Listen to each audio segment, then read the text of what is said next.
le groupe de presse Le Potentiel et la nouvelle société civile de la République démocratique du Congo. Aujourd'hui, encore une fois, les Congolais vont se préoccuper de l'intégrité territoriale de leur pays, la République démocratique du Congo, en prise à une guerre interminable à l'Est qui vise finalement à y voir de très près la balkanisation du pays par des multinationales occidentales ainsi que par des puissances occidentales déterminées à dépecer la République démocratique du Congo comme en 1885 avec la conférence de Berlin. Les États nains qu'on veut créer en RDC, est-ce que les Congolais sont prêts à accepter une telle éventualité où leur pays sera dépecé en morceaux avec des petits États qui seront créés en vue de poursuivre l'activité de prédation qui a pris cours depuis quelques décennies, quelques années de cela, à l'est de la République démocratique du Congo. Nous allons donc nous rendre dans la salle et c'est dans cette salle que la conférence va se tenir. Beaucoup de Congolais, beaucoup de patriotes ont pris rendez-vous avec les orateurs.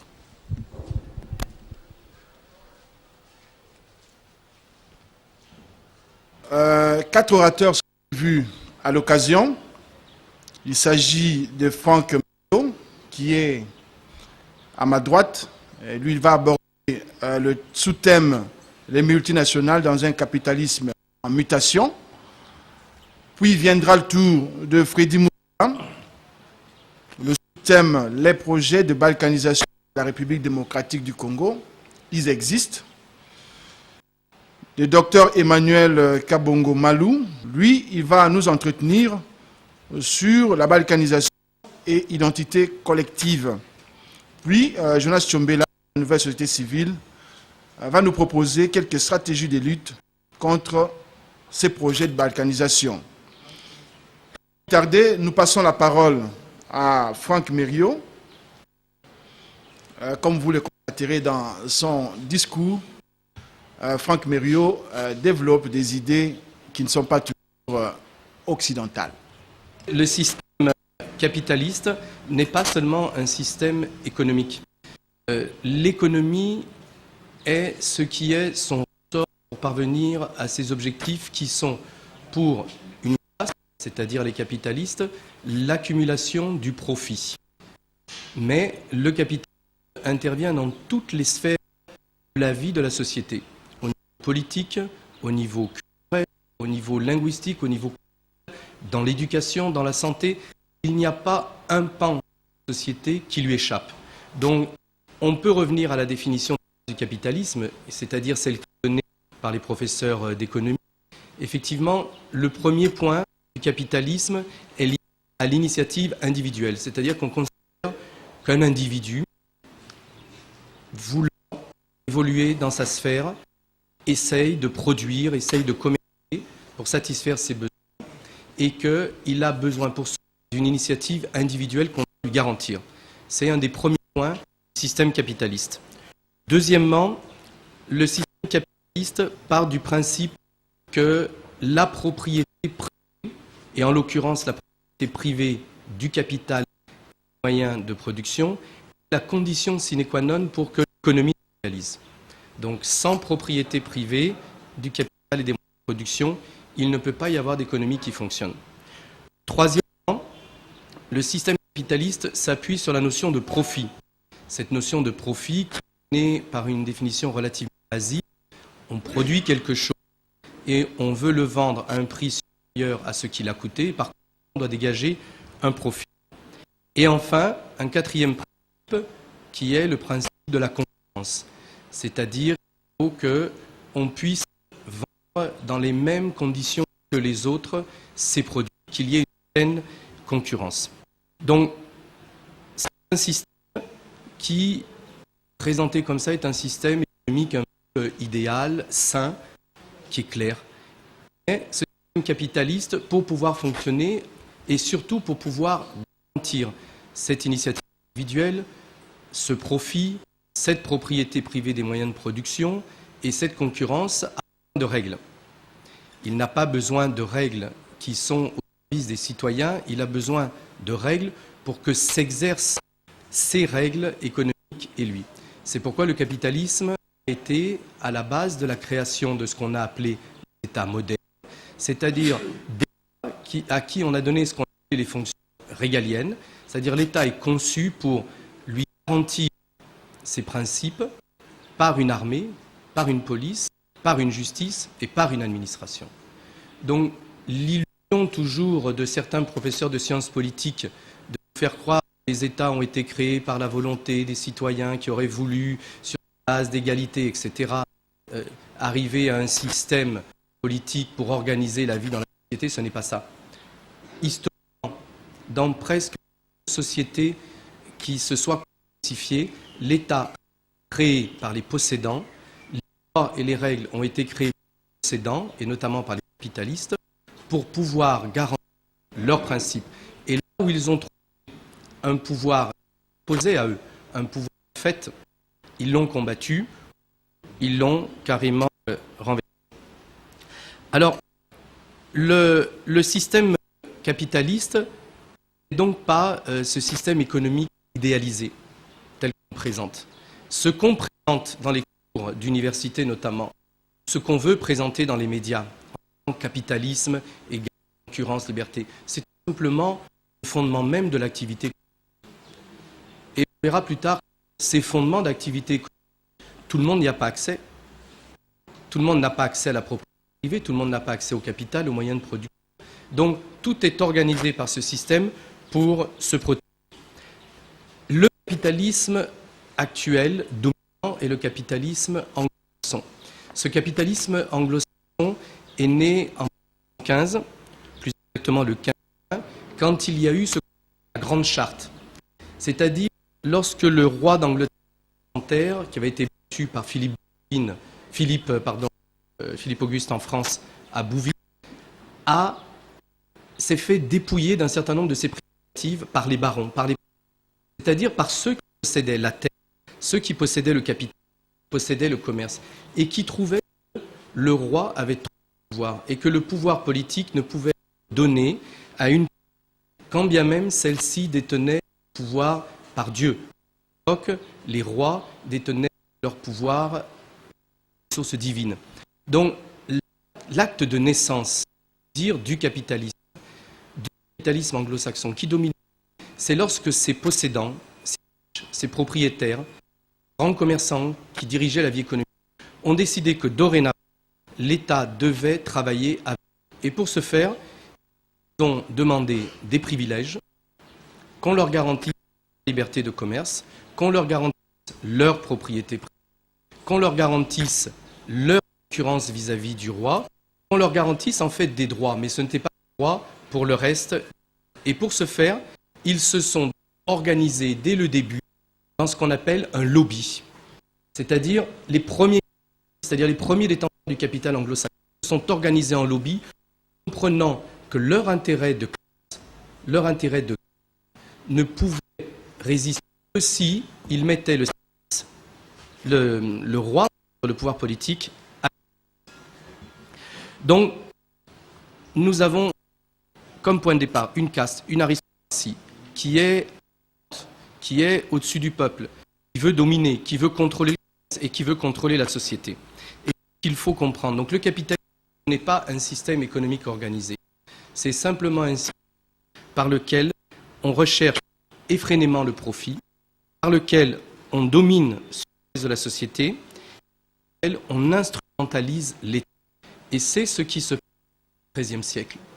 Et toutes les autres définitions illusoires et formalistes sur l'État sont tout simplement arrangées dans les amusements, typologies, mais pas dans la réalité vivante de qui tient le pouvoir. D'autres capitalismes sont nés dans ou après le capitalisme anglo-saxon. Il y a eu des formes primitives de capitalisme sur beaucoup de continents, plus élaborées, notamment dans le continent asiatique, en Asie un petit peu, mais surtout en Chine, au Moyen Âge, dès la même période, en Thaïlande, mais ces capitalismes ont été ébranlés par la colonisation britannique, hollandaise, française, et également par la guerre, parce qu'on a imposé le capitalisme des guerres. Souvenez-vous que quand l'Angleterre vient en Chine, ce n'est pas pour aller civiliser, la civilisation chinoise est supérieure de loin à la civilisation européenne à cette époque. Ce n'est pas non plus pour aller commercer gentiment, c'est pour le commerce de l'opium. Alors, concurrence qui était proclamée, la fameuse liberté d'entreprise qu'on se donnait à soi, le fameux profit pour tout le monde a été battu en brèche. Et là, on s'est trouvé devant une guerre de type coloniale, une guerre de type capitaliste, c'est-à-dire c'est la loi du plus fort de cette caste anglo-saxonne qui doit s'imposer. On a eu, à partir du XVIe siècle, un capitalisme ibérique avec les Espagnols, avec les Portugais. Et là, c'est le premier cas de colonialisme colonial pur et dur, puisque les Espagnols et les Portugais ont conquis tout le continent américain, sud-américain, et même une partie du continent nord-américain, puisque les Espagnols étaient en Floride, au Texas, en Californie, et ils ont mis tout le continent à leur service, en pillant les richesses, l'or, l'argent, en installant les premières grandes stations, et surtout en mettant les hommes en situation d'esclavage. Face à la résistance de certaines populations amérindiennes et face au génocide amérindien qui a fait que d'un seul coup, ils se retrouvaient dans une région entière où ils n'avaient plus de bras, ils sont allés chercher d'autres hommes en Afrique. Donc ce capitalisme ibérique n'est pas encore un capitalisme où on va nous parler d'initiatives individuelles, de concurrence, de liberté d'entreprendre, etc.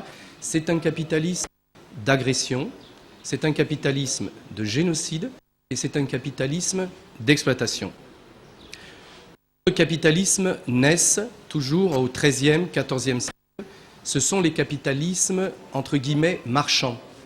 Ces capitalismes marchands naissent en Flandre, c'est-à-dire les Pays-Bas et la Flandre belge aujourd'hui, en Allemagne, avec la Ligue hanséatique, dans les Pays-Bas, ce qui correspond aux Pays-Baltes aujourd'hui, à l'époque Livonie, Courlande, et également en Russie. Mais aussi dans le nord de l'Italie, avec des villes commerçantes comme Gênes, comme Venise, ou en Yougoslavie comme Raqqa. Ce capitalisme marchand, lui, se basait juste sur un commerce à peu d'agression coloniale, sauf un peu pour les Allemands à la fin du 19e, c'est dans le cadre d'un autre capitalisme, un capitalisme national, et un peu les Hollandais en Indonésie, sur certaines places en Inde et dans les Caraïbes. Ce capitalisme marchand s'est trouvé très vite supplanté par le capitalisme anglo-saxon parce qu'il avait fait une erreur de départ. Il n'avait pas compris, à la différence du capitalisme anglo-saxon, qu'il fallait s'appuyer sur un État et qu'il fallait mettre à son service un État, c'est-à-dire des lois, c'est-à-dire une armée, une justice, qui puisse permettre d'aller à l'intérieur organiser le système à son compte et d'aller à l'extérieur permettre cette prédation qu'avaient commencé les Espagnols, qu'avaient commencé les Portugais et que vont continuer les Britanniques et les Français. Enfin, il y a un autre capitalisme qui est aux alentours du XVIIe siècle, qui était latent au XVe, XVIe et qui est né vraiment au XVIIe siècle, c'est le capitalisme français. Et là, c'est un capitalisme très particulier, parce que ce capitalisme-là ne naît pas de la volonté des possédants, il naît de la volonté de l'État. C'est l'État qui constate qu'il n'a pas, au sein de grands opérateurs économiques, de grandes entreprises, qu'il n'a pas de grands hommes d'affaires. Tous les commerçants étaient italiens, étaient juifs, étaient flamands, étaient allemands. Il n'y avait pas réellement de Français. Donc c'est cet État national qui est en formation, ces rois, Henri IV, Louis XIII, Louis XIV, qui vont eux-mêmes construire un nationalisme. Et on verra par exemple le ministre Colbert, qui va faire venir des Hollandais, qui va faire venir des Italiens, des Allemands, des Anglais, pour établir des manufactures en France et pour construire un capitalisme national. Parce que les gouvernants français ont compris que le capitalisme, c'est la concurrence et que s'il n'y a pas de capitalisme français, l'État français n'aura pas les moyens de sa puissance, de sa domination. Et ce sont en fait deux modèles de capitalisme qui vont à la fois se concurrencer et qui vont coexister jusqu'aujourd'hui, mais l'un va largement prendre le pas sur l'autre, c'est le capitalisme saxon. Donc l'un, c'est l'État au service du capital et la société au service du capital, et l'autre, c'est-à-dire le capitalisme français, c'est le capital au service de l'État. Et ça, c'est très important à comprendre pour comprendre, entre guillemets, cette guéguerre permanente qui existe en ce monde dit francophone et ce monde dit anglophone, qui n'est pas une opposition entre monde commercial, monde culturel, non pas du tout, qui est une opposition sur la nature des rapports entre le capital et l'État. Pourquoi le Royaume-Uni s'est imposé alors que les deux avaient plus ou moins la même puissance militaire et politique, et même la France avait eu pendant longtemps, j'allais dire, l'avantage au niveau militaire et politique. D'abord pour des raisons démographiques. L'Angleterre était un pays qui était dynamique au niveau démographique, une forte population. Et quand il a fallu rentrer dans ce que Lénine a appelé le stade suprême du capitalisme, c'est-à-dire l'impérialisme, c'est-à-dire déborder de ses frontières, s'installer à l'extérieur, aller prendre les richesses des autres, quand il a fallu que cet impérialisme porte, l'avantage des Anglais avec leur démographie pente, c'est qu'ils ont pu coloniser des territoires entiers. Amérique du Nord, Australie, Afrique du Sud, Nouvelle-Zélande. C'est-à-dire qu'ils ont pu exporter leur capitalisme et se retrouver sur des continents entiers pour pouvoir augmenter leur puissance, ce que n'ont pas fait les Français se contentant, dans le cadre de leur impérialisme, d'avoir des colonies. Deuxièmement, parce que le capitalisme français n'est pas un capitalisme qui accumule le capital. Ce n'est pas un capitalisme avec un esprit d'initiative. Ce n'est pas un capitalisme où on a l'esprit aventureux, où on investit. C'est un capitalisme où on se range derrière l'État, où on s'organise au niveau de grands groupes qui sont quelquefois même subventionnés, payés par l'État, et il n'y a pas une logique commerçante, alors que le capitalisme anglo-saxon est beaucoup plus dynamique.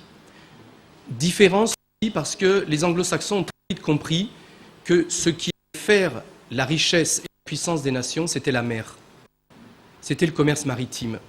Et ce n'était pas la terre. Alors que la France s'est engluée pendant des siècles en tant que puissance capitaliste à vouloir conquérir des espaces, et notamment des espaces sur le territoire européen. Ce qui lui a coûté des millions d'hommes en termes de guerre, et ce qui lui a empêché son expansion, alors que les richesses n'étaient pas en Pologne, n'étaient pas en Yougoslavie, enfin, il y a quelque temps, n'étaient pas en Espagne ou ailleurs. Les richesses étaient sur les nouveaux continents qu'on abordait, c'est-à-dire continent américain, continent africain, continent asiatique. Les Anglais ont été beaucoup plus, entre guillemets, perspicaces et ont compris que les richesses se trouvaient outre-mer et qu'il fallait maîtriser les mers, ce qu'ils ont fait dès le XVIIIe siècle. Enfin, une autre grande différence entre les anglo-saxons et les Français, c'est que les anglo-saxons ont fusionné les élites. Dans les grandes écoles anglo-saxonnes, dans les grandes universités anglo-saxonnes, on retrouve des gens qui se côtoient et qui vont ensuite œuvrer dans le secteur économique, dans le secteur politique.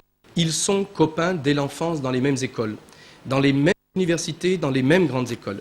En France, pas du tout. Vous avez un cloisonnement très fort entre toutes ces grandes écoles administratives, que ce soit l'ENA aujourd'hui, que ce soit les mines, les ponts et chaussées, les CAM, etc. C'est-à-dire l'État forme des très hauts fonctionnaires, des grands commis de l'État, qui sont des modèles dans le monde entier, avec sans doute les meilleurs hauts fonctionnaires du monde, mais ceux qui vont œuvrer dans le domaine économique sont formés ailleurs, dans les grandes écoles de commerce, dans les grandes universités de gestion.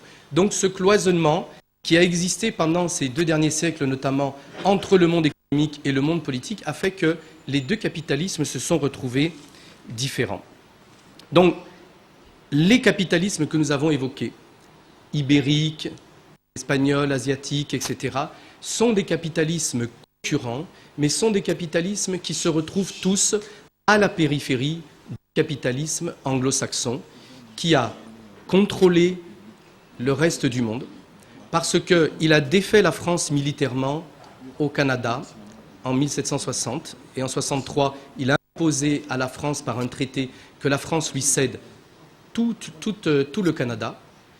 Il a imposé ensuite par les États-Unis, puisqu'il y a eu fusion entre les États-Unis et le Royaume-Uni, à ce que tout le centre des États-Unis lui soit vendu, ce qu'a fait Napoléon. Il a défait militairement Napoléon Ier et les idées de la Révolution française en 1815. Il a défait ensuite l'Allemagne et le Japon qui ont été les deux nouveaux capitalismes nationaux naissants, qui pouvaient concurrencer le nationalisme anglo-saxon. Mais ils ont été défaits militairement. Le premier, l'Allemagne, au cours de la Première Guerre et au cours de la Deuxième Guerre mondiale, le Japon au cours de la Seconde Guerre mondiale, si bien que le système anglo-saxon s'est retrouvé sans concurrence et s'est construit sur plusieurs siècles en éliminant les autres capitalismes, en les mettant à son service, en les ramenant à la périphérie de sa puissance, et a pu facilement, en 1945, jeter les bases par l'ONU, par le FMI, par la Banque mondiale, d'un nouvel ordre mondial pour pouvoir dominer l'ensemble de la planète, même s'il y a eu une petite parenthèse avec le système soviétique. Donc, ce capitalisme, je crois qu'il faut le comprendre dans sa définition. Il faut le comprendre dans son histoire, si on veut comprendre ensuite pourquoi tel fait politique arrive ici en RDC ou ailleurs en Afrique ou en Europe. On ne se retrouve pas face à des multinationales par hasard. On ne se retrouve pas face à un agenda politique international par hasard. Depuis 1215, les sociétés secrètes britanniques, les think tanks, les fameux instituts de recherche et de pensée, les fameuses compagnies anglo-saxonnes, compagnies des Indes orientales, etc., qui sont devenues les multinationales, tous ces acteurs du capitalisme anglo-saxon travaillent depuis des siècles pour leur domination sur le reste du monde. Ils ont abattu le système communiste, ils ont abattu l'Allemagne, ils ont abattu le Japon, ils les ont mis à leur service. Ils ont, comme ils ont dit, abattu les idéaux de la Révolution française. Et aujourd'hui, ils sont en train de bâtir ce nouvel ordre mondial sur un certain nombre de fondations que nous allons étudier. Alors, ces fondations, ces outils sont de trois ordres. Il y a les outils d'enrichissement. Les outils d'enrichissement, ce sont les multinationales, ce sont les fonds de pension. Il y a les outils politiques qui se traduisent dans le nouvel ordre mondial, que nous allons voir aussi. Et enfin, il y a les outils idéologiques. Ce que moi j'appelle idéologique parce que le capitalisme, c'est une idéologie aussi.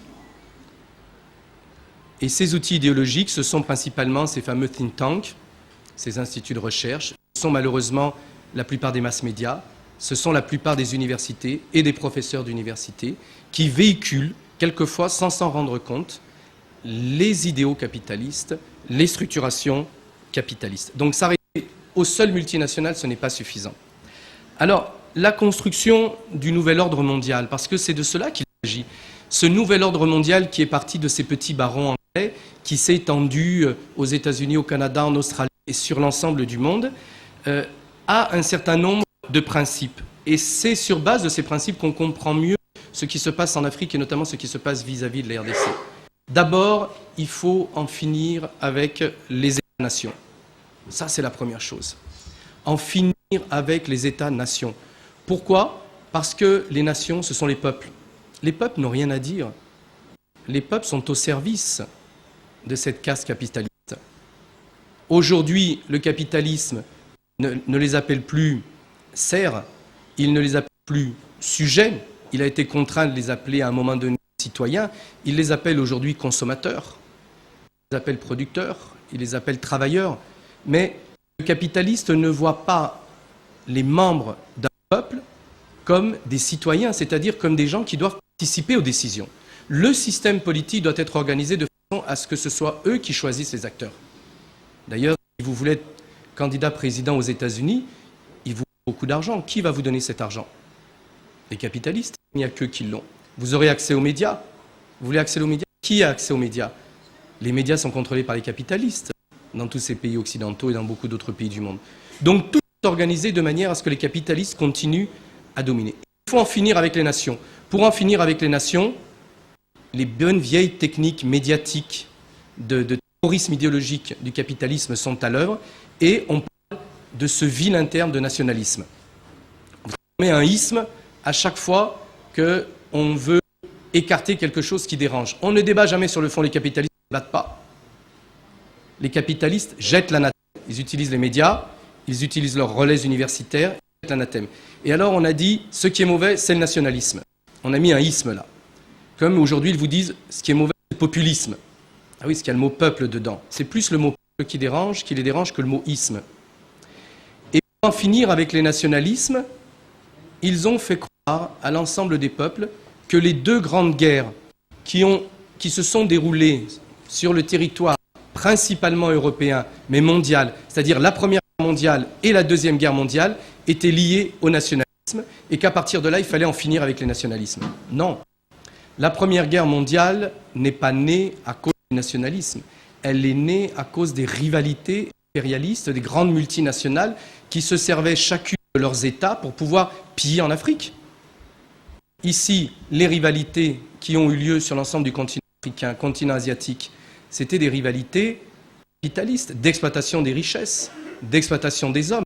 Ce n'était pas simplement pour, sur une carte, décider des États et dire ça m'appartient et je le gère politiquement, simplement pour prendre les richesses. Donc cette Première Guerre mondiale qui a exacerbé les rivalités des impérialismes et des multinationales a utilisé les nations, a utilisé les peuples pour les monter les uns contre les autres. Elle utilise, comme le capitalisme utilise aujourd'hui les peuples les uns contre les autres en Afrique ou en Asie. Et il est pire, quand il est en Afrique, quand il est en Asie, il ne leur donne même pas le vocable de peuple, il les appelle tribus, pour encore leur donner une connotation encore plus péjorative que nation. Ce qui est quand même relativement grave. Et ce qui est assez triste quand on entend des gens qui disent « Ah oui, ma tribu ». Non, mon peuple. On n'est pas membre de tribu, on est tous membres de peuples avec des cultures et des populations. Mais le capitalisme nie cela et ne veut pas de cela. Parce que l'identité d'un peuple, c'est la possibilité pour ce peuple de prendre conscience et d'agir sur son environnement, d'agir sur son milieu et de vouloir construire son avenir à son intérêt. Merci Franck pour ces brillants exposés. Je vais le résumer seulement en quelques mots. Franck a fait une nette différence entre le capitalisme anglo-saxon qui met l'État et la société au service du capital, et le capitalisme francophone qui met le capital au service de l'État. Et toutes ces deux formes de capitalisme voudraient absolument en finir avec les États-nations. Ainsi, des termes comme nationalisme sont utilisés pour jeter l'anathème sur des dirigeants qui défendent les intérêts de leur population, lesquelles populations sont paupérisées à souhait afin de les exploiter davantage. Après cet exposé de Franck, nous allons entrer donc dans le vif du sujet d'aujourd'hui, le projet de modernisation de la République démocratique du Congo. J'ai dit les projets parce qu'il en existe plusieurs.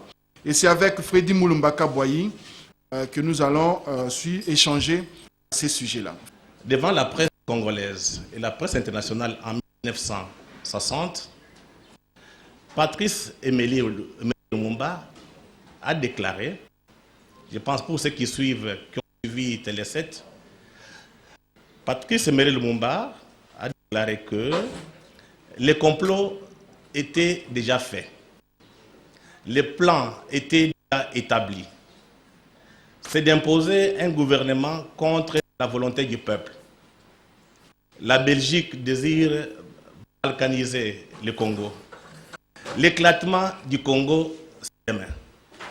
Mais il faut aussi dire que Patrice Lumumba n'est pas le seul.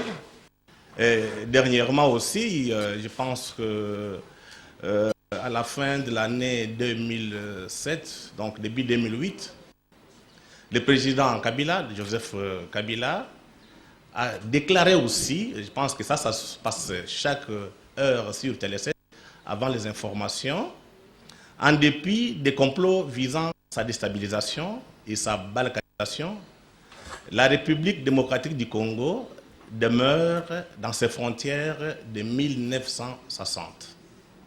Donc, malgré ces dénonciations de Lumumba et de Kabila fils, la menace pèse toujours sur notre pays et surtout qu'aujourd'hui, le Soudan est coupé en deux.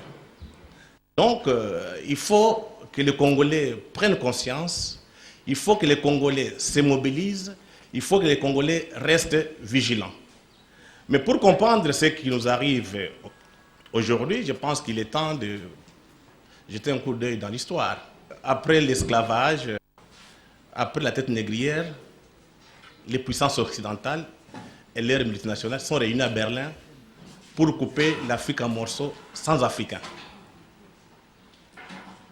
Mais cette manière de s'accaparer les territoires d'autres peuples par les Européens tire son origine dans les capitalismes naissants en Europe, mais aussi dans la bulle papale du 8 janvier 1454 qui lègue l'Afrique et les Africains à l'Europe chrétienne. Tu dis? Oui. Pour les Européens de cette période, peut-être encore les Européens d'aujourd'hui, sauf peut-être Franck, il est normal que les Africains et l'Afrique soient leur propriété.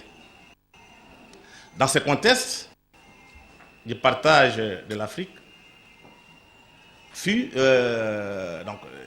dans ce contexte, l'État indépendant du Congo est né. Pour nous, le Congo, notre pays était considéré, ou bien considéré jusqu'à présent, comme un réservoir de matières premières. Je pense pour ceux qui ont lu un peu l'histoire, qui ont étudié, comprennent comment est-ce que Léopold II a installé son système. Il a tué des gens, il a coupé les mains. On parle d'un génocide de 10 millions de Congolais. Malheureusement, nos enfants n'apprennent pas ça à l'école. On les empêche par les capitalistes.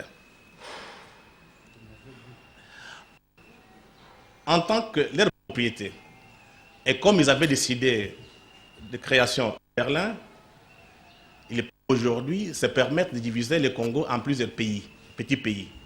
Voilà ce qui explique aujourd'hui les plans de la balkanisation de la RDC et d'autres pays africains. Pour arriver à réaliser leurs plans, les capitalistes néoconservateurs occidentaux ont fait appel à leurs penseurs et à leurs hommes politiques. Je pense qu'il y a un ouvrage, peut-être pour les gens qui sont bien informés, mais la plupart des anglo-saxons l'ont lu. Il s'agit d'un roman de John Le Carré, qui est un grand romancier britannique, un ancien flic, et quand il écrit, très souvent, il ne se trompe pas. John Le Carré, dans son roman, il essaie un peu de faire un entretien presque fictif entre un certain Philippe et un certain Âge. Il dit ceci: rien que des théoriciens avant-gardistes, des néoconservateurs en vue, des sommités de la géopolitique, les genres de types qui se réunissent dans les stations de ski pour décider du destin des nations. Ce n'est pas la première fois qu'ils se penchent sur le Congo oriental, donc notre Congo, mais la partie de l'Est. Et qu'est-ce qu'ils y voient? L'anarchie comme résultat probable de prochaines élections, les Chinois qui grattent à la porte pour rafler toutes les matières premières. Alors que faire? Les Congolais n'aiment pas les Américains, et c'est réciproque. De leur côté, les Rwandais méprisent les Congolais. Ils sont disciplinés et surtout efficaces. Alors, le plan des Américains, c'est de consolider la présence économique et commerciale du Rwanda au Congo oriental jusqu'à la rendre incontournable. Ce qu'ils veulent, concrètement, c'est une annexion en douceur. Et ils comptent sur un coup de main de la CIA. Voilà ce que l'auteur britannique a révélé. Certains hommes politiques et penseurs se sont dévoilés en ce qui concerne l'aberration de notre pays. Et je pense que ceux qui suivent notre presse chaque matin, ils ont appris, ça fait plus de 2 ans, les plans Cohen et les plans Sarkozy. Herman Cohen, c'est quelqu'un qui est bien connu dans les milieux africains et congolais. Vous le connaissez, un ancien sous-secrétaire d'État dans l'administration Clinton. Pour le moment, M. Cohen, il est lobbyiste, c'est ça qu'on dit, hein? Il est lobbyiste. Cohen, à quelques jours de l'entrée d'Obama à la Maison-Blanche, Cohen a déposé un certain projet sur les bureaux d'Obama, expliquant que fin à la guerre à l'Est, il faudrait qu'on essaye de tenir compte des réalités sur le terrain et qu'on l'écoute. Cohen écrit ça. Après avoir contrôlé les provinces du Kivu depuis 12 ans, le Rwanda ne renoncera pas à des ressources du Congo qui représentent une bonne partie de son produit national brut, mais que le gouvernement congolais est en droit de revendiquer pour en profiter à son peuple. Cette dimension économique du conflit doit être prise en compte. Il ne faut pas qu'il y ait des gagnants et des perdants.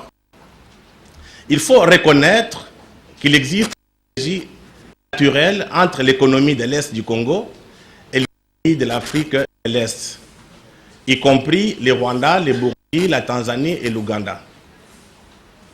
Une fois investi, Barack Obama devrait nommer un négociateur spécial chargé de proposer un projet de marché commun incluant le Rwanda, le Burundi, le Kenya, la Tanzanie et l'Ouganda. Cet accord autoriserait la libre circulation des personnes et des biens et garantirait aux entreprises rwandaises l'accès aux ressources minières et aux forêts. L'article a été publié par New York Times, qui a repris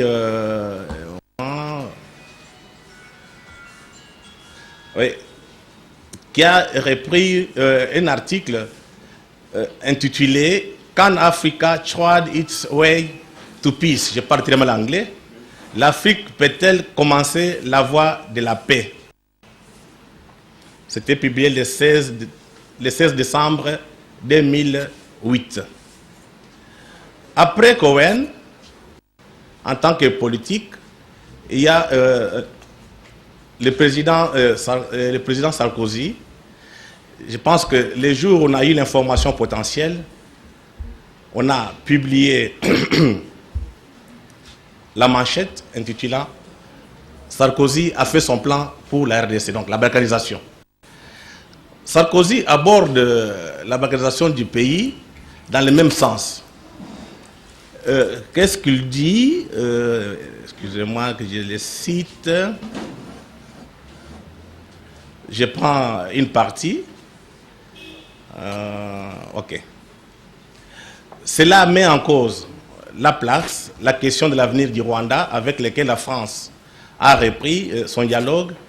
Pays à la démographie dynamique et à la superficie petite. Cela pose la question de la République démocratique du Congo, pays à la superficie immense et à l'organisation étrange de richesses frontalières. Il faudra bien qu'à un moment ou à un autre, qu'il y ait un dialogue qui ne soit pas simplement un dialogue conjoncturel, mais un dialogue structurel dans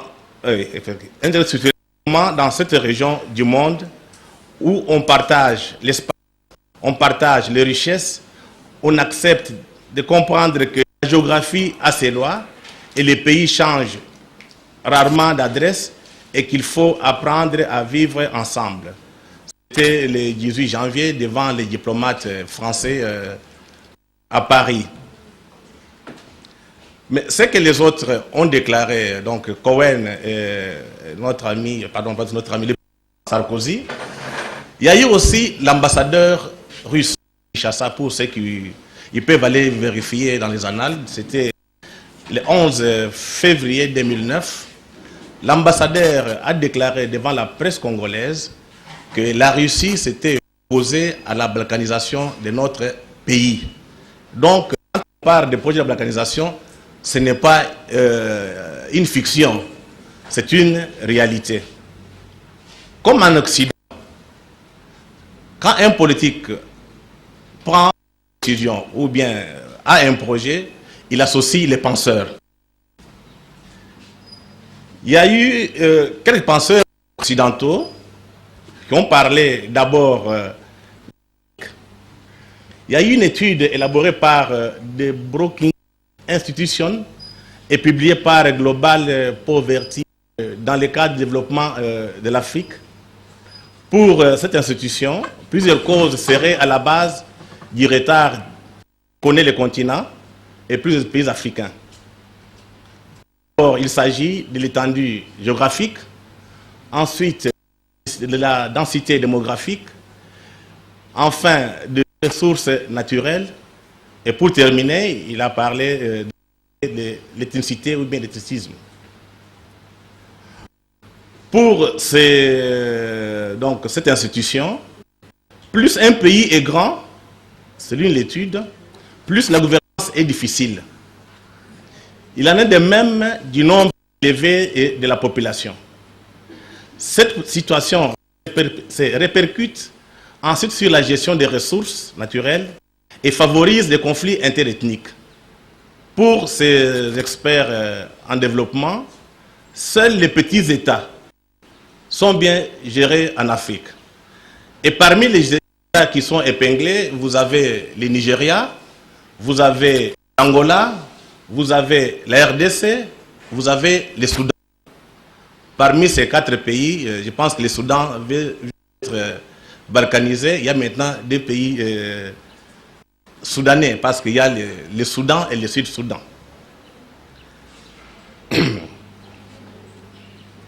En dehors de ces auteurs américains, il y a aussi un Français que notre ami, les compatriotes français, notre ami Franck Mérieux.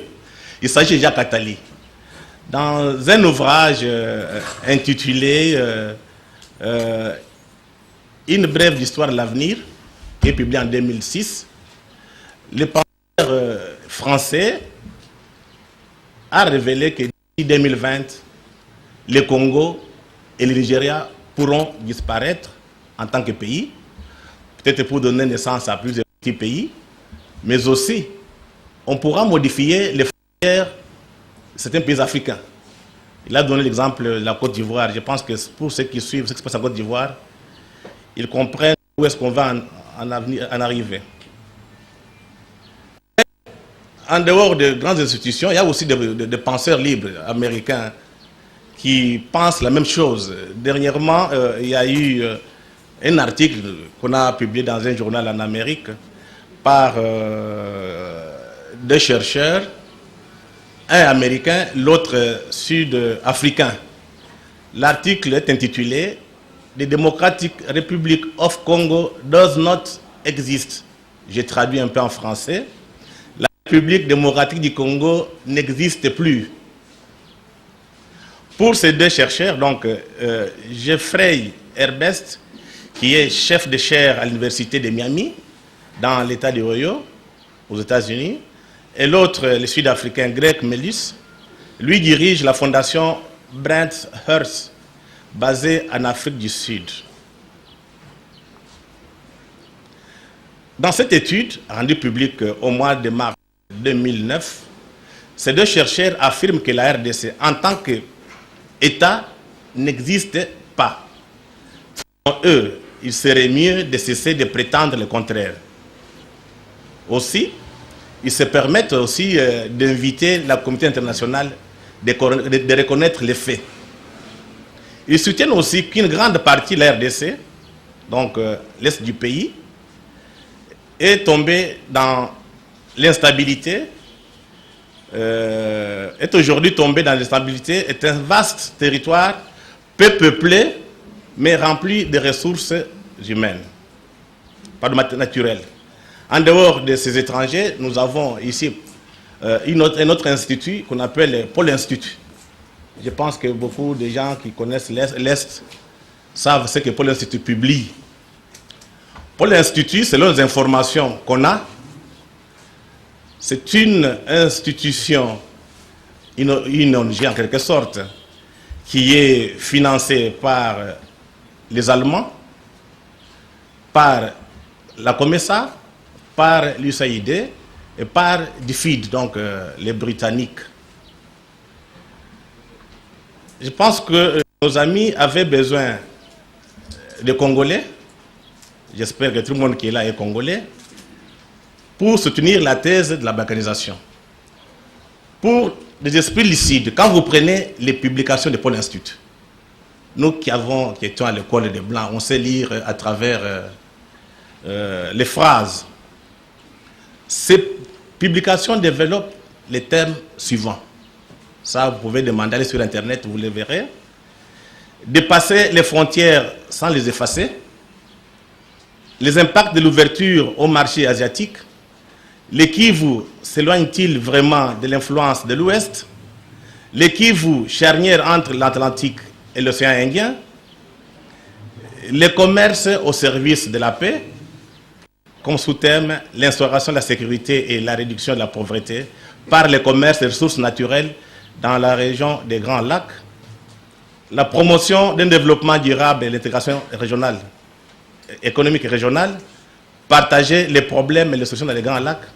Des thèmes bien ciblés pour un lavage de cerveau. Vous comprenez où est-ce qu'ils veulent arriver. Mais il faut dire que dans ce monde où l'Internet existe, il y a la communication, ils ne sont plus les seuls à détenir la vérité. Ils n'ont plus le monopole de la vérité. Il y a aussi un Français, je pense que pour les Congolais qui sont au courant, je ne sais pas si combien de gens ont lu ce livre,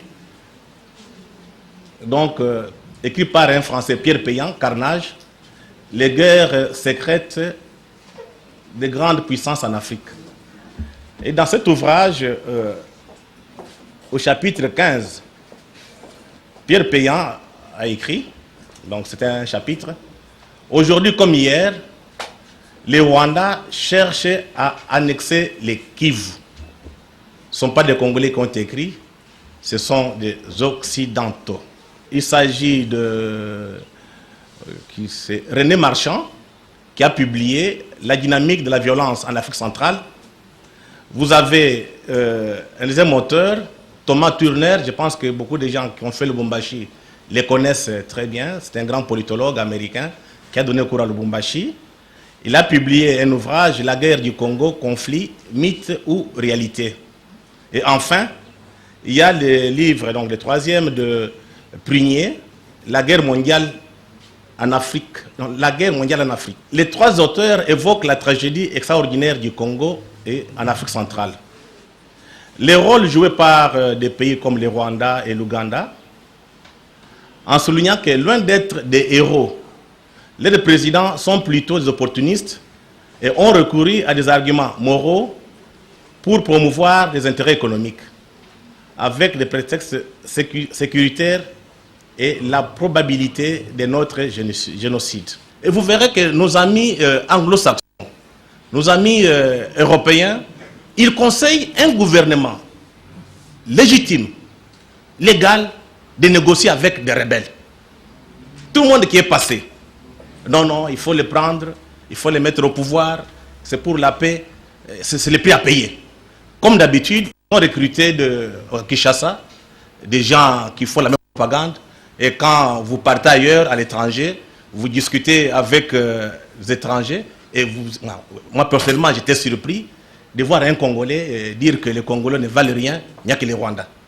Donc on est tellement infiltrés jusqu'à aujourd'hui, c'est ce qui peut expliquer que notre pays et notre élite soient tels qu'il est. Et vous prenez la RTNC, aucun débat, à part notre ami Louchia qui fait un effort pour réveiller les gens. Il n'y a pas d'information, il n'y a pas de débat. Vous prenez notre opposition politique. Je n'ai vu aucun opposant politique, que ce soit de l'IDPS, que ce soit du MLC, dénoncer les projets de la balkanisation. Tout ce qui les intéresse, c'est partager le pouvoir. Mais il faut se partager le pouvoir quand il n'y aura pas l'État. Parce que d'ici peut-être 20, 30 ans, le Congo risque de disparaître. Dans les stratégies de la balkanisation, il y a ce qu'on appelle les brassages et les mixages. Ces histoires de brassage et mixage sont conseillées par nos amis occidentaux, en particulier la MONUC, aujourd'hui MONUSCO. Ce qui me fait mal, c'est de voir que nous, on est à l'école des Blancs. On a étudié avec eux. Comment est-ce qu'on peut comprendre que ces gens viennent nous imposer des histoires contre les intérêts du pays et contre les intérêts de la nation? Les cas de mixage. D'abord, des brassages. Ça a commencé avec avec les PD. On a pris tous les bandits, tous les rebelles, on les a intégrés dans l'armée. Aujourd'hui, on comprend pourquoi, quand on décide d'aller faire la guerre pour sauver notre pays, il n'y a pas de succès. C'est parce que c'est une infiltration à travers les brassages. Et vous allez remarquer que la plupart des militaires du RCD, les autres, sont toujours à l'Est. On a écrit pour qu'on puisse les enlever. Demandez aux gens de l'Est, ils connaissent encore mieux que moi, j'ai jamais été à l'Est. Ils connaissent ce qui se passe à l'Est du pays. Les mixages. Avec Kunda CNDP. On a pris des individus qui ont violé, qui ont tué 5 à 6 millions de morts. Récompense, ils deviennent des militaires avec des galons de généraux. Impensable dans un pays où on a des hommes qui sont encore lucides. On ne peut pas toutefois, comment dirais-je, condamner les hommes politiques. Les hommes politiques sont sous pression. Nous sommes devant une machine importante, capitaliste. Il faut que les peuples se réveillent, se mobilisent. Merci Freddy. Les plans de balkanisation de la République démocratique du Congo, vous les avez énumérés. Les plans Cohen soumis à Obama, le plan Sarkozy qui considère que le Rwanda, avec sa démographie dynamique, à côté de la RDC spacieuse, avec d'immenses richesses, devrait ouvrir ses frontières et partager la jouissance des richesses par tous. Et là, la stratégie de création des États nains, des États créés justement par la volonté des capitalistes et donc rédevables vis-à-vis de leurs créateurs, laisseront libre cours à la prédation et les stratégies de guerre d'agression et ce qui s'en est suivi actuellement, c'est plutôt la stratégie de l'usure afin que les plans qui seront proposés dans les jours qui viennent, comme au Soudan, puissent se mettre puisse être mise en marche. Donc on constate qu'entre Freddy et Franck, il y a une grande complémentarité et nous espérons que cette complémentarité viendrait également de la part de Emmanuel Kabongo qui va nous entretenir aujourd'hui de balkanisation et identité collective. Emmanuel Kabongo, philosophe, à vous. Chaque fois qu'on parle d'identité collective, on y voit 3 éléments. Le premier élément, c'est le facteur historique. Le deuxième élément, c'est le facteur linguistique. Et le troisième élément, c'est le facteur psychologique qu'on appelle le tempérament national. Dans les facteurs historiques, le facteur historique renferme en fait l'historicité d'un peuple, l'historicité d'un territoire. C'est-à-dire comment un peuple est arrivé dans un territoire, quels sont ses héros, comment est-ce que les pères fondateurs se sont battus pour construire ces pays-là, comment est-ce que les ancêtres se sont battus contre les ennemis, quels sont ses idéaux, ses valeurs fondamentales. Donc ça, c'est le facteur historique qui constitue en fait les ciments qui met ensemble tous les facteurs, qui met ensemble tous les individus, parce qu'il vous donne un ancêtre commun, mythique peut-être, mais un ancêtre commun, il vous donne une responsabilité des uns envers les autres. Et puis il y a le facteur linguistique. L'histoire n'existerait pas si elle n'est pas codifiée par une langue. La langue codifie toute l'histoire de l'homme, la langue codifie toute la culture de l'homme, la langue en fait cristallise tous les énigmes. Il y a des gens dans cette salle qui savent que c'est dans la langue que se trouvent toutes les énergies d'une société. Donc c'est ce qu'on peut appeler les dénominateurs communs dans une société. Et puis ces deux facteurs-là, historique et linguistique, formatent ce qu'on peut appeler la psychologie d'un peuple, n'est-ce pas, son tempérament, son optimisme, ses ambitions, sa fierté d'être là et d'occuper ces terrains. Mais chaque fois que vous expliquez l'identité historique de cette façon-là, vous avez la difficulté que ça reste très théorique. Parce qu'en réalité, l'identité collective est une donnée intérieure, c'est une donnée interne. Alors moi, je m'interroge plutôt sur sa phénoménologie. Dans quels espaces on remarque qu'un peuple tel a une forte identité et dans quels espaces on remarque qu'un tel peuple n'a pas une forte identité. Donc je me suis intéressé plutôt à la phénoménologie de l'identité. Et là, j'essaie de voir quels sont ces espaces de repérage. Où est-ce qu'on repère une forte identité? Où est-ce qu'on repère une faible identité? Comme je l'ai dit tout à l'heure, l'identité a des éléments fondamentaux qui sont la langue et l'histoire, qui, ces deux-là, formatent la mentalité qu'on appelle la mentalité nationale, le tempérament national. Mais n'oubliez pas que, aussi bien la langue que l'histoire naissent sur un environnement. Donc, à la limite, l'identité s'identifie à un environnement donné. Vous avez une nationalité congolaise parce que vous habitez sur le Congo. Vous avez une nationalité congolaise parce que vous êtes né de parents congolais. Donc l'identité, en réalité, a un ancrage matériel qui est la patrie, qui est le pays, c'est-à-dire l'espace vital qui vous a été donné par Dieu pour y vivre, pour se disponibiliser et pour gagner. Donc en réalité, les peuples qui ont une forte identité collective font montre d'une capacité permanente à défendre leur espace vital. Donc ça, rien à faire.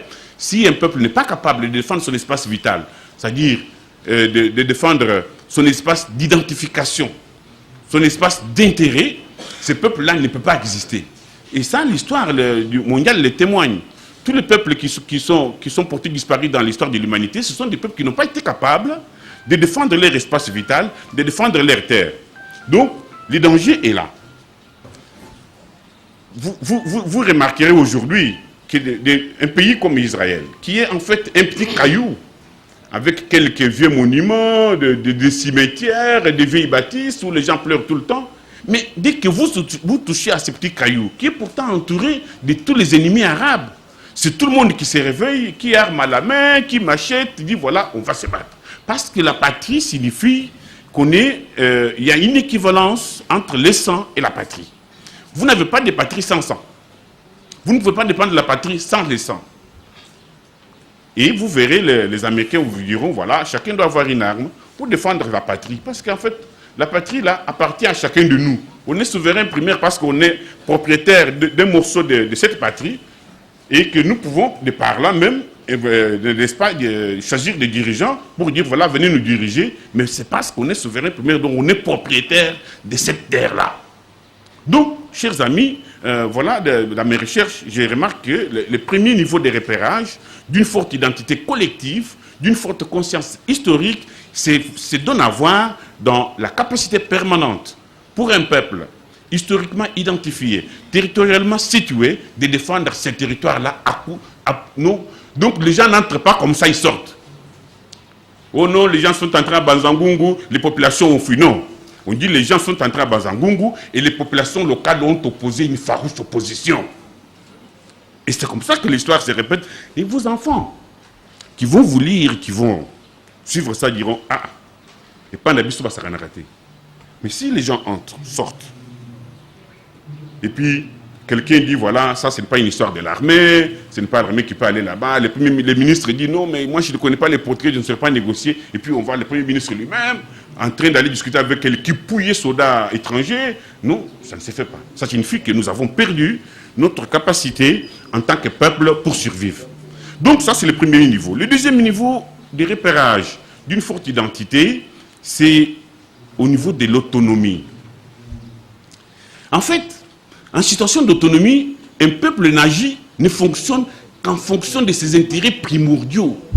Il n'obéit qu'aux lois et aux règles qui font de sa survie la chose primordiale. C'est ça, l'autonomie. Donc, un peuple qui a une longue histoire, qui connaît son histoire, qui connaît ses enjeux, qui maîtrise, n'est-ce pas, les guerres qui ont traversé son pays, qui connaît quels sont les problèmes fondamentaux qui se posent à sa terre, à son pays, à ses peuples. Parce que c'est ça aussi l'histoire. L'histoire est un canevas solutionnaire. C'est dans l'histoire qu'on trouve tous les problèmes qui se sont posés aux hommes, aux femmes, aux enfants. Et c'est dans l'histoire, sur la longue durée, qu'on trouve un canevas de solutions de ce qui a été appliqué, donné comme solution pour découvrir leur efficacité. C'est ainsi qu'on parle de l'histoire comme le cheminement d'un peuple dans le temps et dans l'espace. Dès qu'on maîtrise ce cheminement-là, on acquiert ce qu'on appelle la fierté, mais on acquiert aussi l'autonomie, c'est-à-dire on connaît les problèmes qui se posent à sa société et on sait les résoudre de par le temps et dans l'espace. Donc l'autonomie est caractéristique d'un peuple qui est historiquement mûr. Chaque fois on entend les Congolais dire, voilà, non, les Blancs ne parlent que de leurs intérêts. Justement, un peuple autonome, un peuple qui a une forte identité, c'est un peuple qui identifie ses intérêts primordiaux et se bat pour que ses intérêts se réalisent. Rien à faire. Alors, quand un peuple n'a pas l'autonomie, il apparaît clairement qu'il est doté d'une conscience qu'on appelle hétéronome. C'est-à-dire une conscience qui est caractérisée par l'extraversion des intérêts matériels et immatériels. Ça veut dire quoi?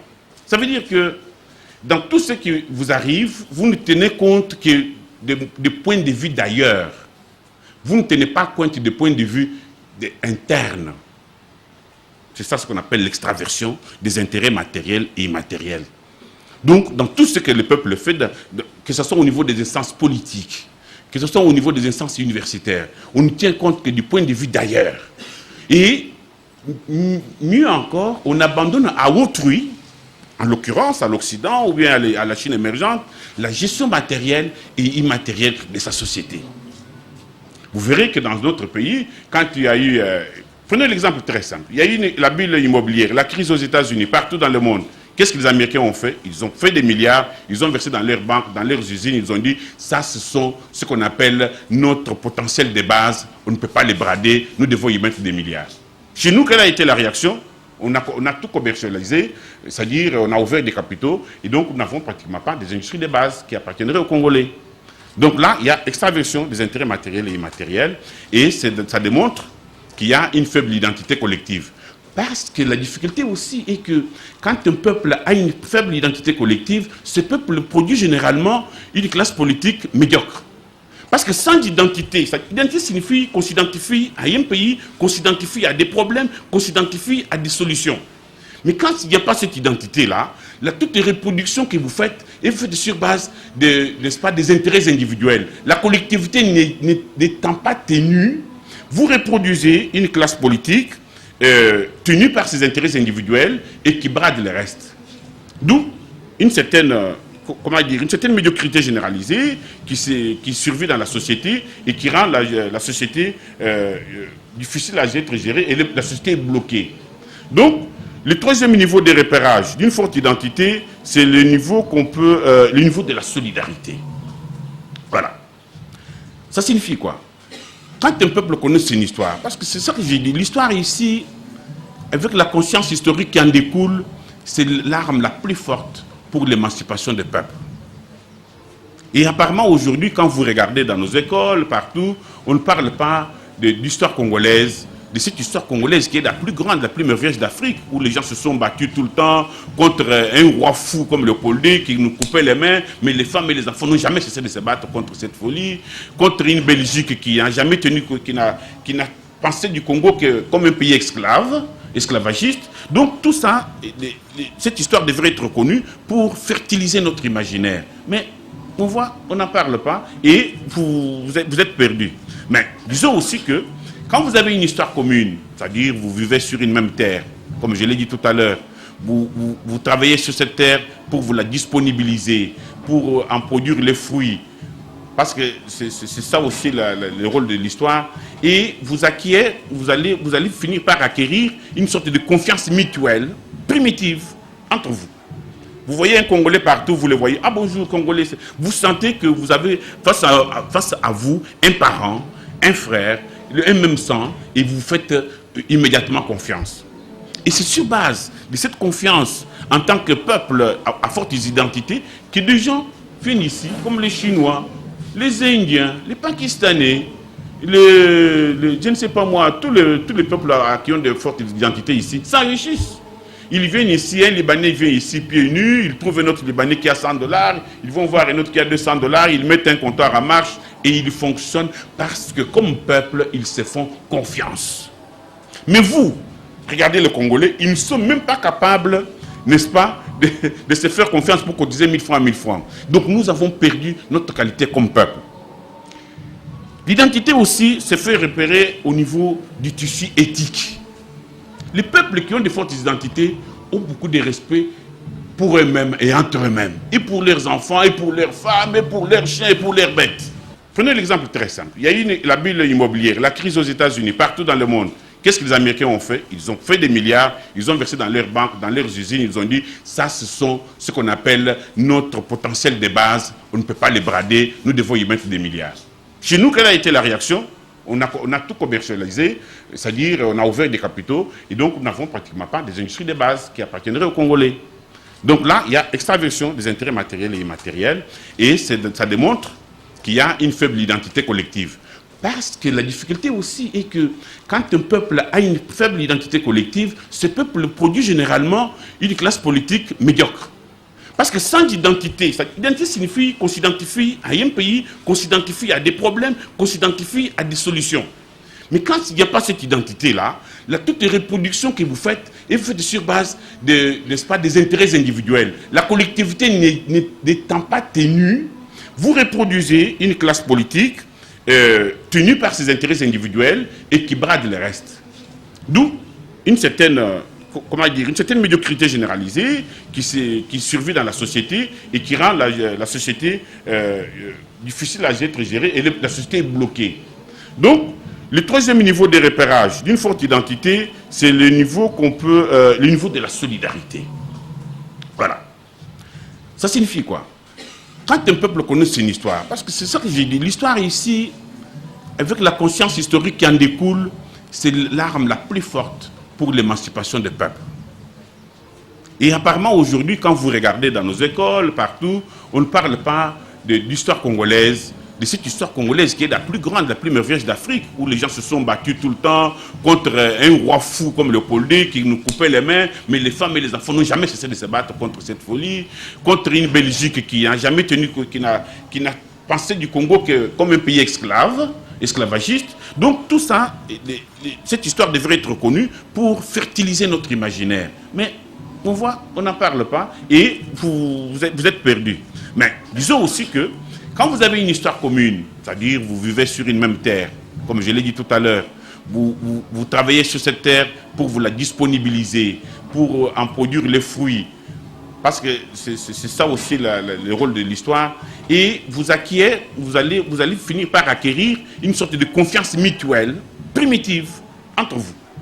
Vous voyez un Congolais partout, vous le voyez, ah bonjour Congolais, vous sentez que vous avez face à vous un parent, un frère, un même sang, et vous faites immédiatement confiance.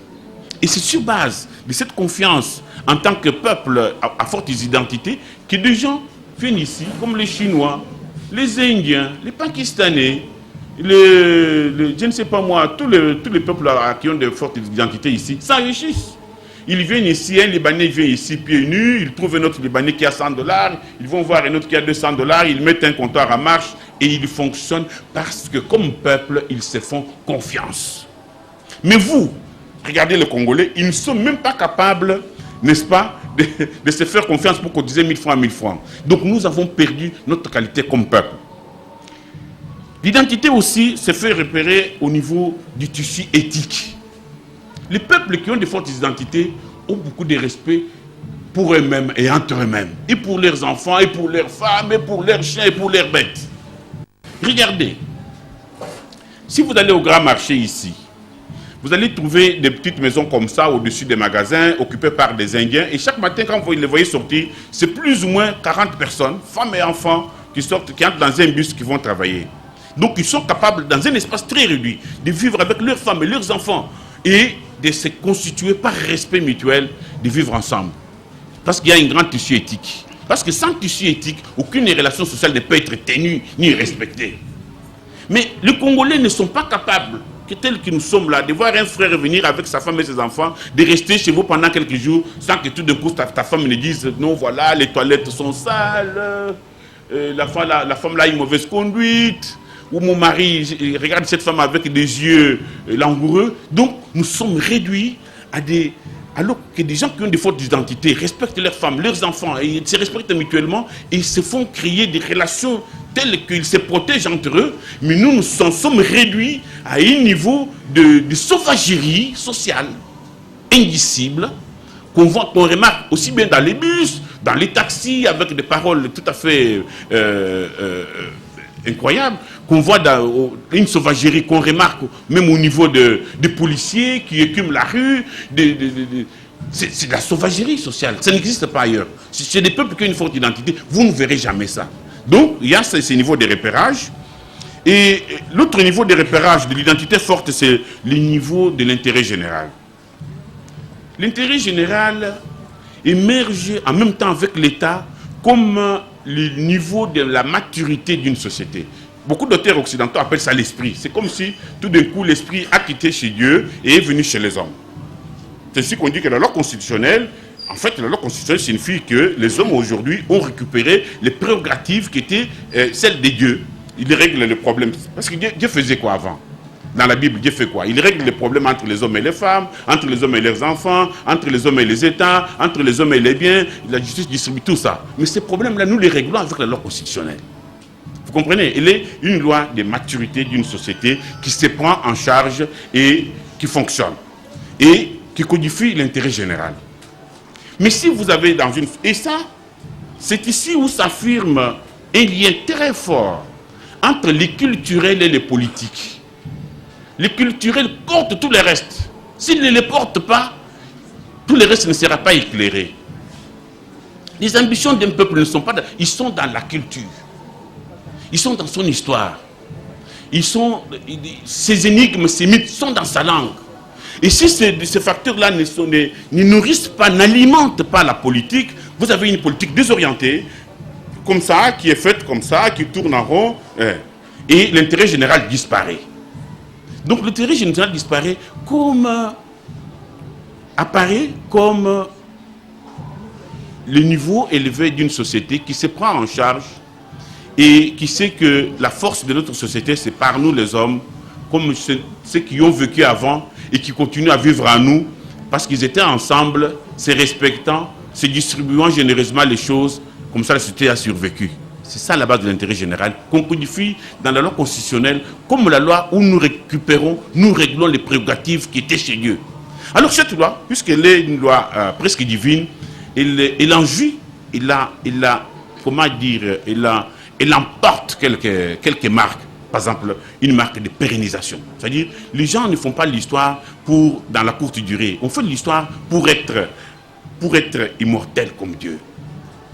La loi là porte cette marque de l'immortalité. Elle porte la marque de la convivialité, de la longue durée. Donc on n'y touche pas. Et l'intérêt général qui est subséquent à tout ça ne disparaît du moment que les populations, le peuple perdent leur histoire. Les populations, comme disait Freddy, devenant incapables, de par ignorance de leur histoire, à réclamer les comptes à leurs dirigeants politiques. Il y a une sorte de rupture ontologique entre les hommes et les politiques. Cette rupture-là fait que vous vous trouvez dans une société où la politique, où les dirigeants politiques apparaissent comme si c'était des entités d'ailleurs, qui n'ont pas de comptes à rendre à quelqu'un, qui n'ont pas de responsabilité historique, et vous êtes là, des peuples réduits envoyés dans le fin fond de la misère, et vous, parce que il y a là une rupture historique entre vous et votre classe politique, il y a une rupture ontologique qui rend des choses difficiles. Donc c'est dans l'histoire que vous allez retrouver comment les anciens ont toujours rendu n'est-ce pas, font toujours des comptes rendus au peuple. Et un peuple doit toujours savoir que lui, il doit demander des comptes à ses hommes politiques. Merci, docteur Emmanuel Kabongo, pour ce brillant exposé. L'identité a un ancrage matériel, le pays. Il faut défendre l'espace vital d'identification. Aussi, le peuple doit-il identifier ses intérêts primordiaux afin de défendre, même par le sang, sa patrie. La faible identité collective, le cas de la République démocratique du Congo, Emmanuel Kabongo, reproduit une classe politique médiocre au service du capital, comme l'a dit tout à l'heure Franck Mériot, le capital qui offre des avantages et des facilités à des individus qui sont à son service. Nous allons boucler la boucle avec Jonas Tchombela de la Nouvelle Société Civile sur les stratégies de lutte contre la balkanisation de la République démocratique du Congo.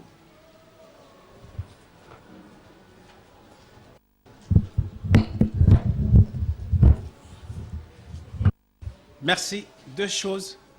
Nous ne pouvons pas parler de la balkanisation sans penser à ces vaillants combattants qui sont tombés à cause de leur volonté affirmée, attachée à ce que ce pays soit indivisible. Je pense ici à Patrice Emery Lumumba, je pense à M. Laurent Désiré Kabila, je pense ici à 5,4 millions de morts. À ce sujet, je vous demande que nous tenions debout pour prendre juste une minute de silence pour vous.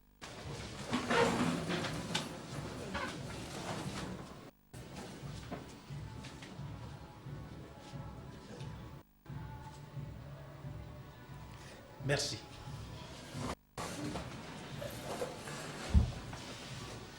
Une autre mise au point, il y a aussi un problème de l'intimidation, de ceux qui ne croient pas que ce pays, il y a un projet pour qu'il soit un jour visé. Donc, je vais vous faire lire un petit texto là, pour que vous compreniez comment notre pays et les ennemis sont là. Je viens d'avoir un petit texto là, je peux vous le faire lire rapidement pour que vous compreniez comment les ennemis de ce peuple sont en train de s'organiser pour que ce système persiste. Chers coordinateurs, cesse de t'entêter. On te trompe. Tu es écrasable. À tout moment, à bon entendeur. Il est là.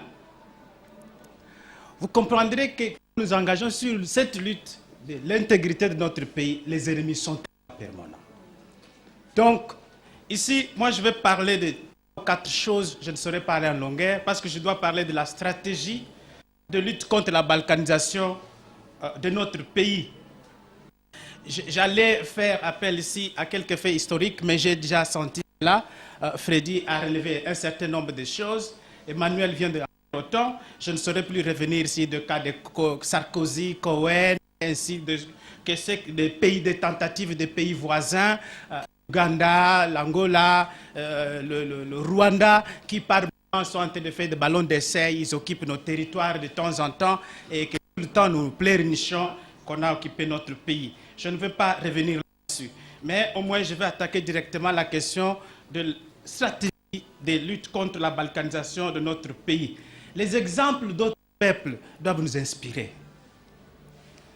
Et j'entends l'expression de tout à l'heure de Franck qui disait que le peuple doit s'approcher du centre de décision. Peut-être que je dirai encore autrement ça plus tard. Nous ne devons pas non seulement nous devenir des centres, nous approcher des centres de décision, mais nous, peuple congolais, nous devons devenir nous-mêmes sujets, acteurs et bénéficiaires de notre pays. Donc nous devons devenir des sujets et acteurs et bénéficiaires. Donc il n'y a pas quelqu'un d'autre sur cette terre qui pourra défendre ce pays si ce n'est que le seul Congolais qui va devenir sujet, acteur et bénéficiaire. Donc partant de cette possibilité d'idée, je pense que c'est ici que le Congolais devra s'approprier la lutte. Donc je vais parler ici du rôle de la population, du peuple congolais. Je vais parler du rôle de l'ensemble de la société civile dans un pays. Je pense ici à l'église, aux syndicats, aux étudiants, aux infirmiers, aux hommes et consorts. Tous ces gens doivent s'impliquer. Je vais parler de cela aussi. Je vais parler aussi du rôle de parlementaires. Et je ferai allusion un tout petit peu aux partis politiques. Et là, à la fin, je vous donnerai la grande possibilité que nous avons. Quelle est la stratégie qu'il faut mettre en face? Parce que si je peux poser une question tout à l'heure dans la salle, qui sont pour la balkanisation de ce pays? Je veux savoir qui sont pour la balkanisation de ce pays. Mais qui sont engagés sur la lutte contre la balkanisation de ce pays?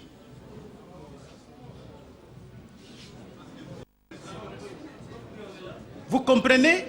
Vous comprenez le problème et la difficulté? Donc, le rôle des populations.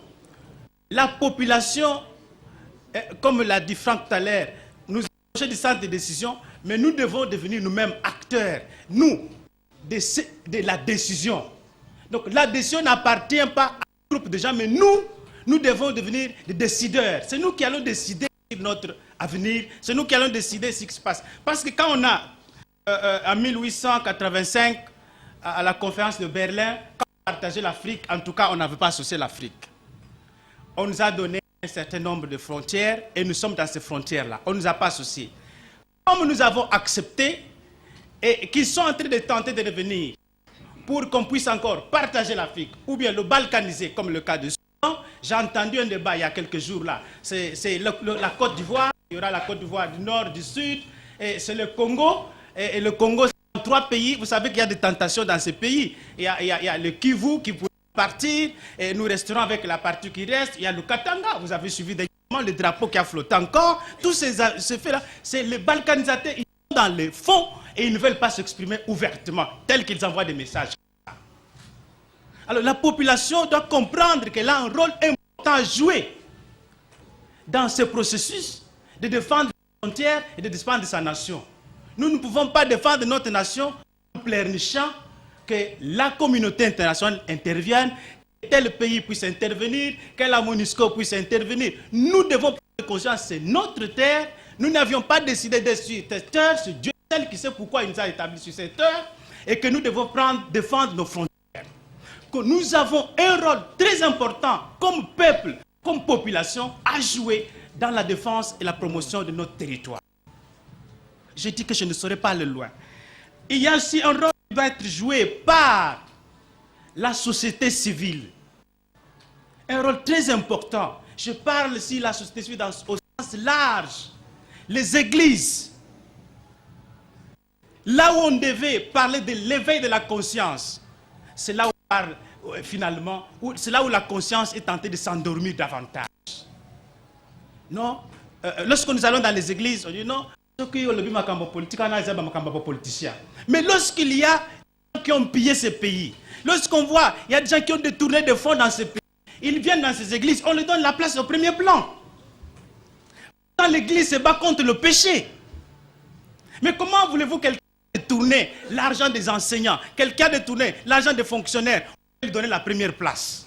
C'est pour l'encourager. L'église encourage le mal. L'église va changer. Il a aussi un rôle d'éducation de la population vers le bien-être. On ne peut pas obtenir le bien-être tout en encourageant des pratiques qui ne sont pas recommandées, les détournements de fonds. Imaginez-vous, quand vous pouvez aller dans une église, quelqu'un comme moi là, en tout cas, on ne me donnera pas la première place. Mais si j'étais ministre et que j'avais détourné le fonds, on va dire Nzamba Ponio. On chante même quand on chante. On interrompt même le culte. On interrompt le culte parce qu'il y a un ministre qui entre. Mais c'est un endroit sacré. Donc l'église a un rôle très important à jouer dans l'éducation de la population pour garder ses frontières. Dans la lutte, nous sommes dans une lutte politique. Nous sommes dans une lutte d'éveil de la conscience. Et l'église doit jouer un grand rôle. Les syndicats, les étudiants autrefois, c'était eux qui éveillent la conscience. Mais on voit combien ils s'y tiraillent avec des birins, avec des tournevis, ils s'attaquent les uns aux autres. Non, ils se trompent même de cibles. Par moment, et en tout cas vous l'avez bien dit, on a perdu même notre cible. Nous sommes en train de nous attaquer les uns aux autres. Notre cible, c'est la pauvreté, l'intégrité de notre territoire. Mais au lieu de s'attaquer à ce vrai problème, nous sommes en train de nous attaquer au faux problème. De tels comme ceux qui m'arrivent là. C'est un faux problème. Le vrai problème, est-ce qu'on garde nos frontières et que notre pays ne soit pas taxé. C'est tout ce que nous recherchons. Donc nous avons un rôle très important à jouer dans notre société pour garder l'intégrité de notre territoire. Ça ne doit pas rester un slogan. Donc la société civile a un rôle très important à jouer. C'est ici que je parle, le troisième point, du rôle que va jouer le parlementaire. Ces questions, ce n'est pas en tout cas la société civile qui devait en principe, c'est les parlementaires. Parce qu'ils parlent du peuple. Mais ils seront parlementaires sur quel territoire? On va les élire sur quel territoire? Mais ça n'a jamais fait objet du débat. Mais ils s'activent seulement pour des questions qui n'ont pas l'intégrité du territoire. Ça doit être des questions que les parlementaires devraient prendre en charge pour parler, pour menacer même les balkanisations, pour que jamais qu'un jour ces projets ne puissent pas aboutir. Mais le Parlement que nous savons, vous le savez, vous observez dans la salle comme moi, je vois beaucoup qui dorment. Et beaucoup vont passer toute une législature sans même poser une question. Sans même parler de sa base. Vous voyez ça? Donc on devient applaudisseur, on devient quelqu'un qui est là, vraiment, qui ne partit. Il y en a même qui rêvent de vote. Qu'est-ce qu'on a dit là? Et il aussi, vous comprenez l'environnement où nous sommes. C'est eux qui devaient parler au nom du peuple. Parce qu'ils sont élus par le peuple. Mais cette question n'a jamais été une préoccupation parlementaire congolais. Ils sont interpellés ici. Que dire des partis politiques? Nous, à la nouvelle société civile, on a fait une pétition ici, les 5,4 millions de morts. Mais aucun parti politique, même ceux qui n'ont pas touché les armes, tous ils ont peur. Nous avons compris, ils sont dans l'agenda de la balkanisation de notre pays. Mais comment ils ne peuvent pas encourager une telle initiative? On tue vos frères, on tue vos électeurs, et vous êtes là silence. Il y a une certaine complicité quelque part. Donc cette complicité Cela nous inquiète, nous, comme population. Qu'est-ce qu'il faut faire de cette complicité de la question? Les parlementaires ne réagissent pas, la population elle-même ne réagit pas.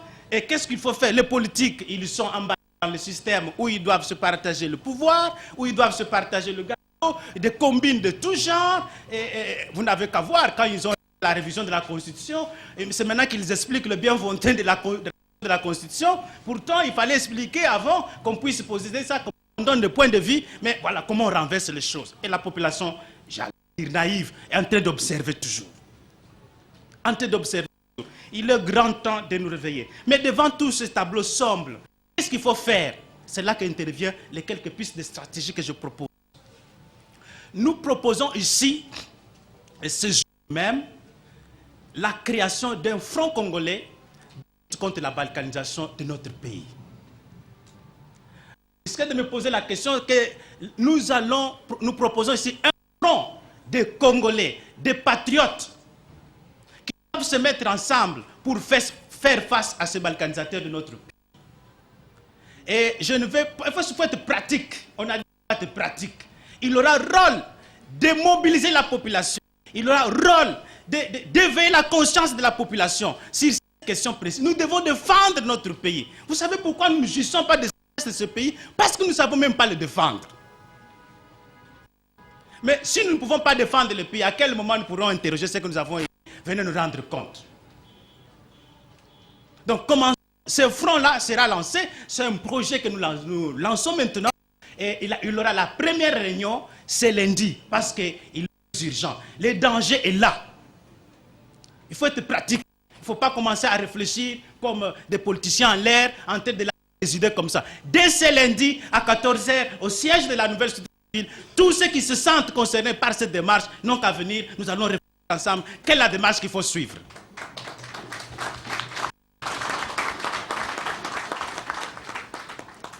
Parce que nous voulons défendre notre pays, nous descendrons même en province pour expliquer nos frères. Ils doivent se sentir que nous sommes ensemble avec eux. Toutes ces violences-là prendront fin quand ils comprendront que les Congolais sont désormais debout et déterminés. L'exemple d'autres pays là doivent nous inspirer, les exemples d'autres pays doivent nous inspirer. C'est le peuple qui doit prendre l'avenir en main. Pour que nous puissions arriver un jour à prendre notre avenir en main, commençons par défendre notre pays. Nous n'en avons pas deux. Je me souviens un jour, je venais de Libreville, j'arrive à Brazzaville. Quand on traverse à Kinshasa, au beach là-bas, on me demande la carte de vaccination. Avait bien sûr, mais il y avait un ami qui était à côté de moi, il ne l'avait pas. Je dis, il est congolais. Voilà ce qu'il m'a dit. Il a posé la question à ces gens-là au beach. Il dit, mais et si je n'ai pas la carte, comment ça va se passer maintenant? Parce que je suis en train de rentrer chez nous. Et si je n'ai pas cette carte, comment ça va se passer? Et le monsieur dit, non, on va traiter, mais vous allez me mettre où? S'il y a un pays où on peut me retourner, même malade, c'est ici. C'est ici chez nous. Ailleurs, on peut m'expliquer, mais ici, pas. On ne peut pas. Donc, nous avons intérêt de défendre ces pays-là. Par ce front-là, nous devons mobiliser la population. Nous allons mettre sur pied des comités locaux, dans les quartiers, dans les territoires, dans les communes, dans les universités. Pas une action politicienne. Parce qu'ils sont toujours là pour récupérer des situations. Pas une action politicienne. Garde les politiciens qui s'aventureront pour se joindre à nous. Parce qu'ils n'ont pas défendu le pays, la population doit se prendre elle-même en charge.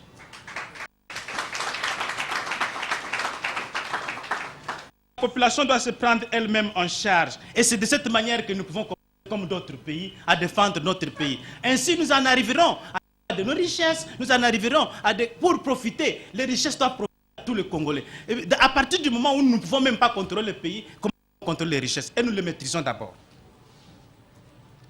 Nous avons le coltan, nous avons le diamant, mais nous n'avons même pas des écoles qui traitent ces matières.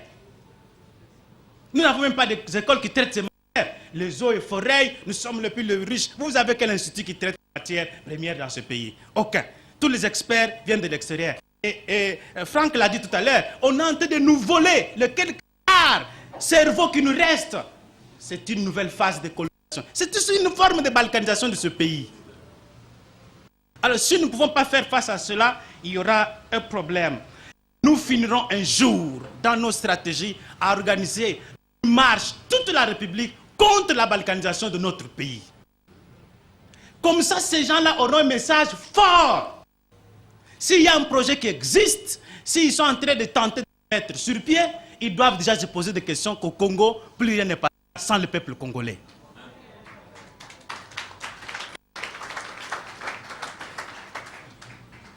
Il va de l'image de notre pays. Nous sommes le peuple le plus humilié. Moi, je ne vais pas discuter trop longtemps. J'ai proposé seulement une seule piste. La stratégie, c'est la mise sur pied d'un front des Congolais contre la balkanisation. Dedans, nous avons fait terminer notre message. Je me souviens en 89, je termine par une histoire qui me fait rire, mais ça doit vous donner ce que nous transpirons comme image, comme peuple à l'extérieur de notre pays. Je me retrouve en 89 en Roumanie.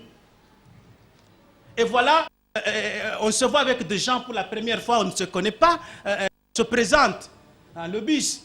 C'était des femmes, des Camerounais, des Congolais, des Canadiens, des Roumains, tout ça. Alors, quand on commence à la gauche, moi je suis Canadienne, Karine.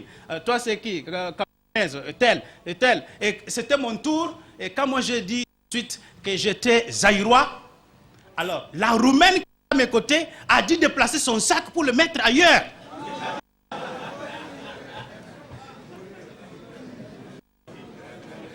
Donc un peuple a dit mettre ailleurs.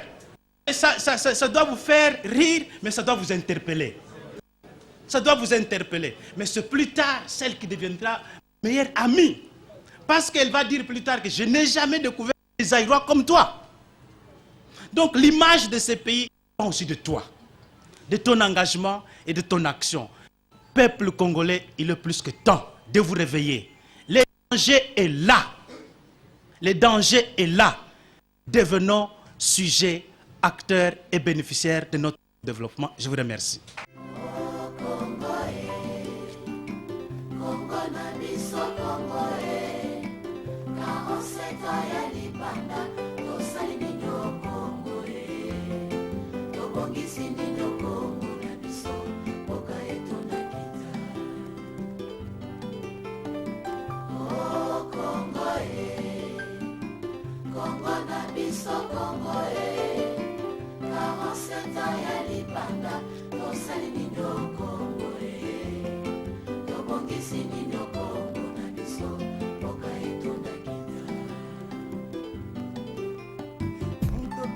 Indépendance chacha na 60 sima ya mwanda mwesemwe komima bitumba kosana wakabani ekotimboka manduki pe esi esika ya masolo torate conférence nationale isola kitoko boye Nzambi plus jamais ça.